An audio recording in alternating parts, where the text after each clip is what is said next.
Have you ever woke up on the wrong side of the bed and no matter what you do, you cannot get out of the mood that you're in? Well, as leaders, it is so important that we bring ourselves to work the best possible selves we can. So today we're going to talk about some ways that you can get yourself out of bad mood, and if you can, some coping mechanisms.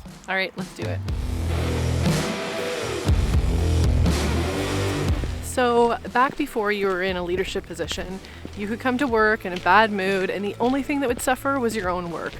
Well, now that you're in a leadership position, it's not just your work that will suffer. If you come to work in a bad mood, well, your entire team is going to feel that effect of your bad mood, and the team is going to suffer as a result of your bad mood. So I have had to come up with ways that I can still show up for them and I can still be a leader and I can still do my job while also being in a bad mood. There are some key tried and true things that I am going to share with you today that I think will help you get out of your bad mood. And if you start to implement this, then this is definitely something that you can turn your bad mood around in those days.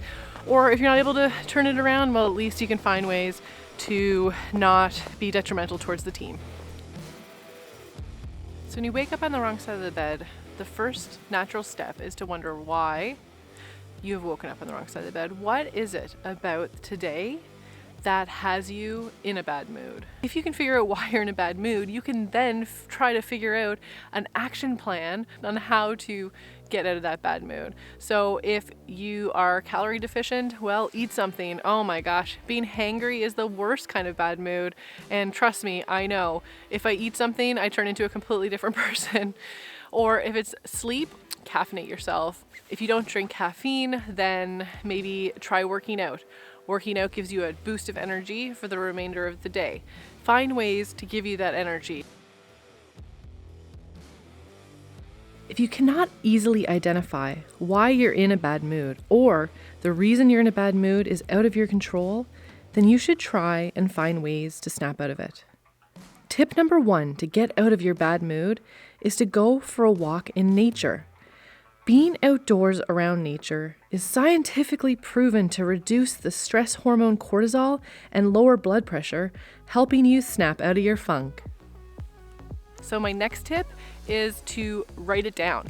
So write down in a book how you're feeling. Take the moment before you go to work or when you first get there to take a piece of paper and write down the words on a piece of paper, how you're feeling, why you're feeling that way. You might actually discover your why through that process of writing down how you're feeling. When I write it down, I find that it almost helps me process that bad mood or process that event or process that reason that I'm upset. Or if I don't know why, just start writing and sometimes it actually just comes to me. So writing down your thoughts is tip number 2 to get out of a bad mood. My tip number 3 is to exercise. Get to the gym before work.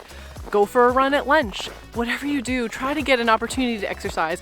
Maybe the exercise is going for a walk in nature. If you exercise and you get your heart pumping, a lot of the times if you are frustrated about something, you can actually work it out. Once you get those endorphins into your system, you're gonna feel so much better and you're gonna potentially be in a better mood when you leave.